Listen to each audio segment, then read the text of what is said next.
Good morning, Krusty Crew. Guys, what's up? I hope you all had a freaking beautiful weekend. It's your boy Trey from Trey's back again for another freaking video. Like your brothers by saying, I don't have financial advice. Please take what I say with a grain of salt. My ear's a little bit itchy. Titan, don't bite me. Stop. Be nice.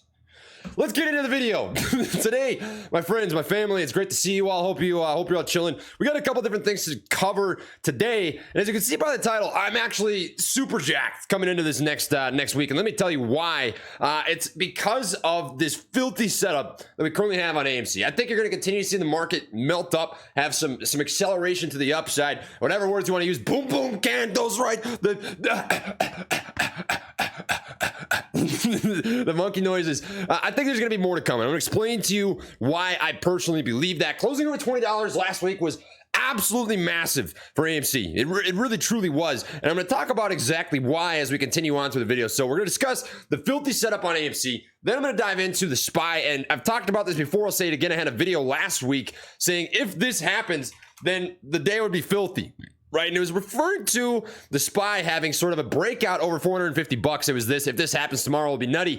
You saw sort of an inkling as a SPY attempted to break over 450. You had some weird ass news come out, and then from there the rest was history. We did end up still closing the day green. I got to bounce off of that news nonetheless, and I think you're going to see some continuation as we head into the next week. And I'm going to explain that to you as we kind of go over what's going on with the SPY, what's going on with Russia, what's going on with Biden, and I'm going to give my opinion on that. Then we're going to look over PayPal. Last Friday, I believe it was, or Thursday, one of the 2 days, I talked about PayPal as a setup. I thought there was some opportunity there. We're going to discuss that. We'll just review it as an opportunity to learn. We can look at what went right, what went wrong, and then we'll move into the next setup, which I've got mapped out for you. We're going to explain. We're going to explain here in just a second. So without further ado, let's just get into the video. Let's start off here with our girl, Amy. Now, not very often do I update the Ortex data. I am going to briefly look over that. Maybe once a week we do that sort of thing. But what gets me excited about AMC is it closed over that magical $20 mark. Now, there was a video of very long time ago. This was months and months and months and months and months ago, way back here in June, and it was called this. I don't remember the title. Something like this needs to happen. If this doesn't happen, things are going to be rough. And it was talking about all of the call options that would either expire in the money or worthless, and how there was a lot of money tied into basically the next big move. And unfortunately, most of those calls expired worthless. It was back when we were hoping we'd see some continuation back up to some all-time highs. They expired worthless. The next week, things got extended. We saw a huge drawback. And the reason for that was lots of retail money got pissed down the urinal. Maybe they're not even in the urinal. It's like they're at the casino. And you've got the drain on the floor, and you're hammering, going, you're trying to get it in the urinal, but instead you're just doing this number as you're peeing. That happened. Thankfully, this time around, those calls expired in the money, which is huge. This is going to greatly assist in a continuation of a gamma ramp up. Now, I've explained this before, but I'm going to go over sort of the strikes that we presently have, which is, the 21s, the 22s. You go through all these, you can see that there's a lot of open interest at $13,000 at $30. Then you come over here to 40, $12,000. The greater open interest, however, is mid-April. You look at the mid-Aprils right now, you look at the 30s, you look at the 40s, you can see a crap ton of people are starting to dive into these specific strike prices, which could continue a gamma ramp up. Now, I'm not encouraging you to buy or sell call options or put options. Whatever you want to do is entirely up to you. At the end of the day, I think it's significant because it is, whether you like it or not, a big part of what moves AMC stock, right? The gamma is a big piece. It kind of sounded like Crim Jamer there. That was weird. But nonetheless, let's get into the actual setup and why I think this is a good thing, right? So you can see here, we have this nice move after GameStop had a beautiful breakout of its falling wedge, and AMC presently is out of its falling wedge. You can see that just clear as day. I mean, there's no debating this. It is broken out. It's holding that. The volume has followed through, unlike some previous times when the volume wasn't very high. You look back here around earnings, when we got that false breakout over the falling wedge, the volume didn't follow through. The volume is here, and it's sticking around even on the 2 rest days. And what this is reminiscent of to me is this period right here. This looks very similar to the pre-June run-up and the pre-January 2021 run-up. You look at this, you see this breakout, and you see 2 rest day candles. Rest day candle, rest day candle. The rejection, obviously, last Friday, you'd prefer not to see that. But nonetheless, that rest day is critical. This is pretty big stuff. And I want to paint out to you sort of the two things that I could possibly see happening. IMO, in my opinion. I think the bear case scenario, the worst case scenario is this. You get some form of retracement off of this $20 mark. It's possible, right? We got to talk about the possibilities here. I think if it was to retrace, you're probably going to see this drop down to about the mid-18s to 19 flat. That's about where I would be watching for personally, just based on the way that this stock kind of moves around and where there's some previous supply and demand zones. I would be watching for that 19 flat mark if it's going to retrace. But the good news is this. I think if it does retrace, worst case scenario, right? What you're going to see happen is a bounce back up to new highs. And I find this to be the less likely scenario anyways. I really do. I think if the SPY is green going into Monday, you're going to be looking at a beautiful, beautiful freaking setup for AMC to have some continuation, which brings me into the next piece, right? What would be the best case scenario? Obviously, it's going to be a breakout of what is a pretty small scale bull flag, right? You see this downside level of resistance, upside level of support, string of candles. You got that nice pull, looks like a flag, right? A breakout over that and up above $22 where we rejected many, many times. You can see this here, $22. $22 is having a tough time cracking that. $22 is going to speed things up dramatically. I mean, that's going to bring you first off to the top of this box, which is about $24.25. From there, I think you really are looking at almost $30 fucking dollars. I mean, that sounds crazy to say after we've suffered for so much time over the last 9 months just watching this bleed and bleed and bleed and bleed and bleed. But I could say this with pretty high confidence. That tweet that I'd mentioned, right? I talked about how I think 30 days from now, is maybe a week ago at this point, you're going to be very happy looking at the ticker. And I stand by that because this is just going to continue to ramp up as shorts across the market get sweaty. Small mid-cap companies across the market start to recover. The SPY starts to rally. The uncertainty in the market starts to wane. These are all things that are lining up that we've discussed for quite some time now, and it's fucking happening now. Be jacked about that. Be excited about that. Don't get derailed by any sort of nonsense or any sort of noise that may be making you feel some sort of way. I really do think you're going to see some continuation here. And I think best case scenario at the end of the week, best case, don't expect this. Hope for the best. Expect the worst. You could easily see this over $30. I really do. I think you can see this over $30 by Friday if all things line up. And if the gamma ramp continues, this is going to get quick. I mean, it'll speed up really dang quick. So be watching for that. That brings me into the SPY, right?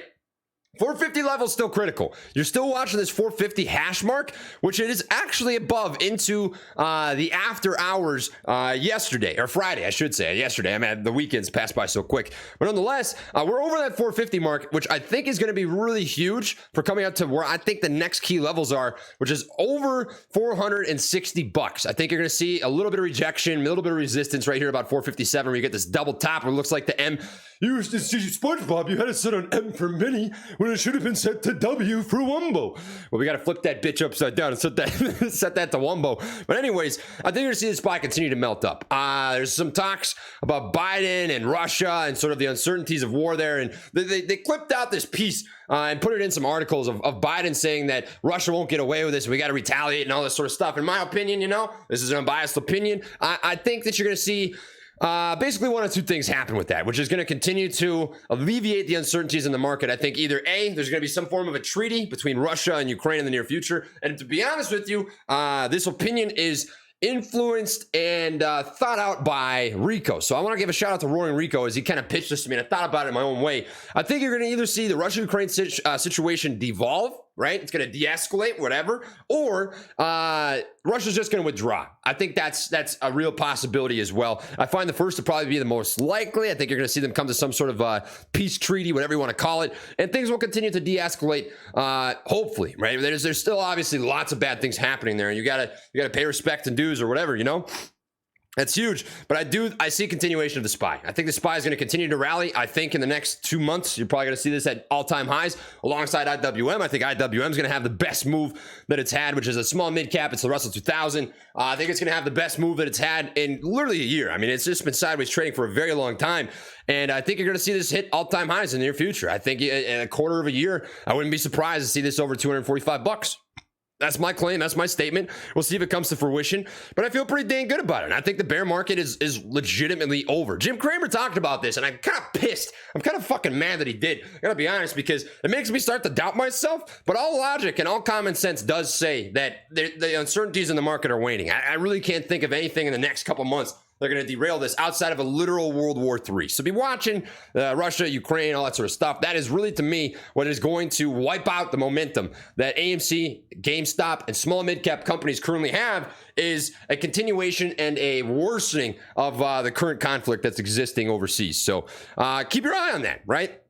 Last two things we're going to talk about here today. PayPal. I want to go over PayPal because this is a opportunity and a setup that I had talked about in my video last Friday. And I want to go over what happened, right? I laid out two different scenarios that could have potentially sort of played out. One of them was that you get a break out of this bull flag and it would find some form of a rejection at these two levels, right? This is a demand supply zone right here. This is another supply zone right here. And the other one was that it would reject off the top of this flag and come down to test the bottom of the flag, right? Well, what actually ended up happening? Let's look at this. You got a gap up on the pre-market along with the, I believe it was the SPY. If we look at the SPY's previous trading day, that did get a gap up, and PayPal didn't hold the strength. It actually rejected. It rejected out of that zone that we had marked in our video going into Friday, actually coming into the regular market hours.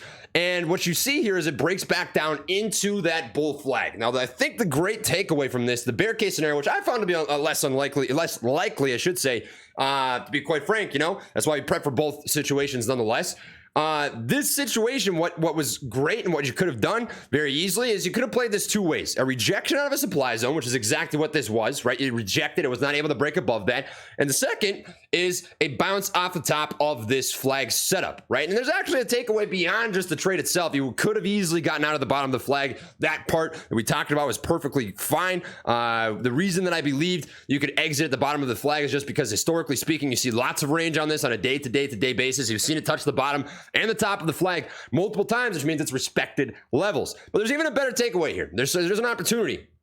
Check this out. If we look at this on a 15-minute chart, what are you going to notice is that it rejected at first, and when it broke down beneath this flag, this ascending level of support, it came back up to retest it. Now, this is actually a theory and something I've discussed before with the SPY and with AMC, and it's the idea of retesting a level that was previous resistance, then as support, or vice versa. Something that used to be support, now acting as resistance. In this instance, it was a flag, right? So let's just show you guys the flag here really quick. This is the long string of candles. You see a downside level of resistance, upside level of support. It's bouncing back and forth, breaks down, and it came back up to test it again, right? Now, instead of support, it's treating it as resistance. That's going to be a pivotal moment to determine whether or not over the next 1, 2, 3 days, this has a downtrend or if it rallies with the rest of the market. Now, we're predetermined to think that since the SPY is likely to rally, in my opinion, that's just my thought process, looking at everything that's happening in the world, you'd expect this to break through the resistance. But it doesn't matter what you think. It doesn't matter what you hope for. It matters what happens. So this test right here, this test of now acting as resistance, the previous flag,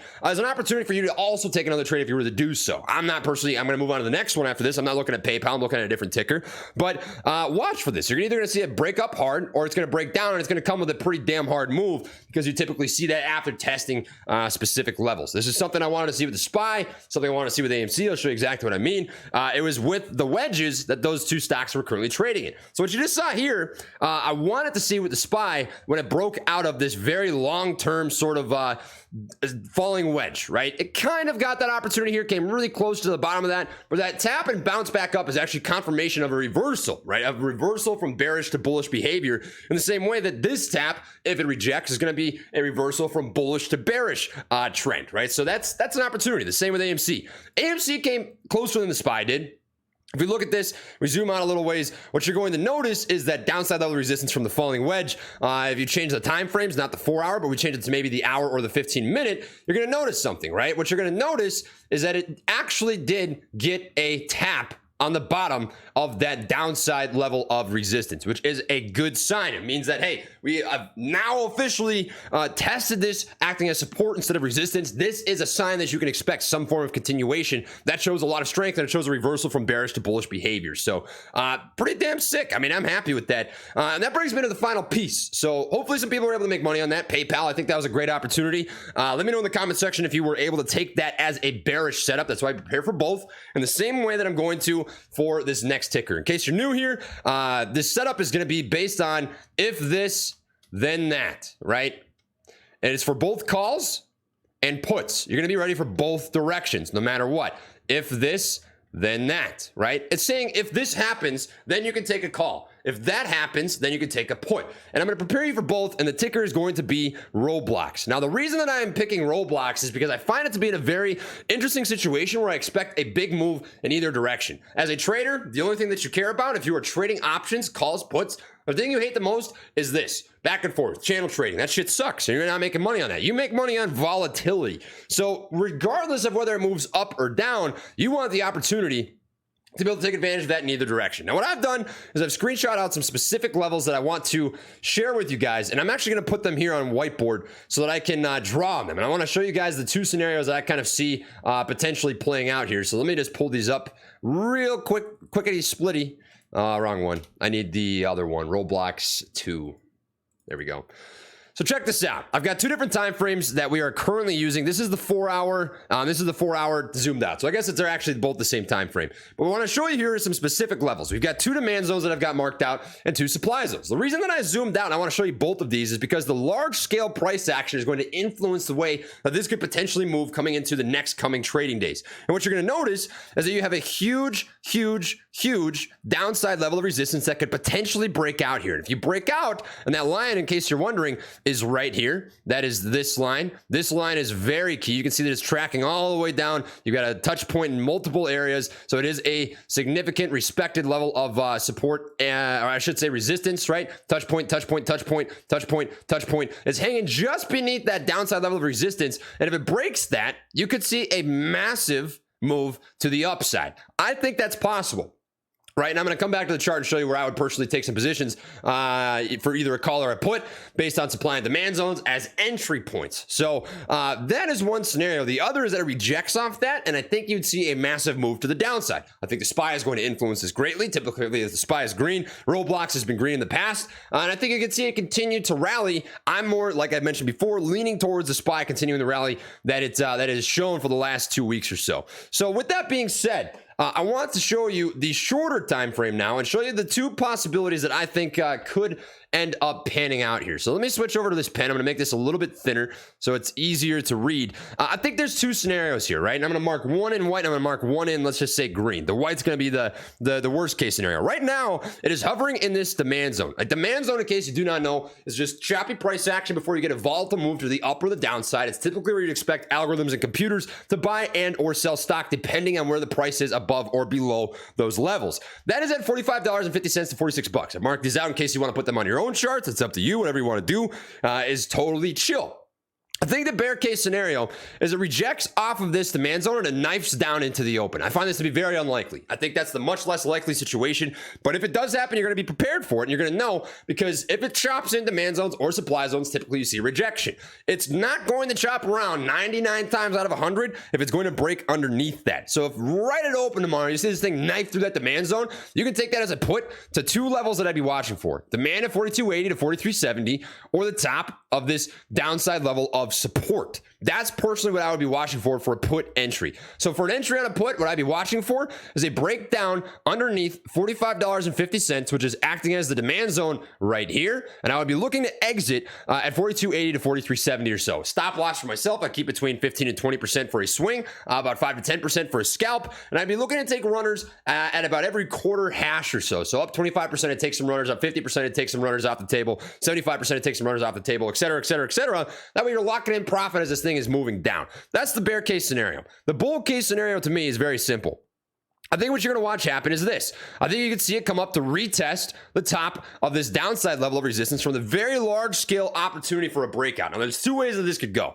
A, it could just reject, then it could come back down, in which case you know that you're trying to exit right here. That would be an exit point. You'd be looking to enter at the demand zone between $45.50 and $46 if it gets some form of a bounce off of those levels. So I'd be looking for the calls for an entry off of that demand zone at about $45.50 to $46. The first case, like I mentioned, if it rejects off that level, off that line, all that you're doing is exiting. Simple stuff. The best case scenario is it breaks this, in which case you should be clapping your hands together. You should be going, oh, baby, let's fucking go! Because you're looking for a massive move up to about $54.50 to $55.50. Now, that is a $10 move. That's a 10-point move. You're making a lot of money off a move like that. And it's not guaranteed. Who knows? This might take 2, 3, 4 taps in order to make happen, but it's certainly possible. And it's something I think you guys should keep on your radar. So just keep that in the back of your mind.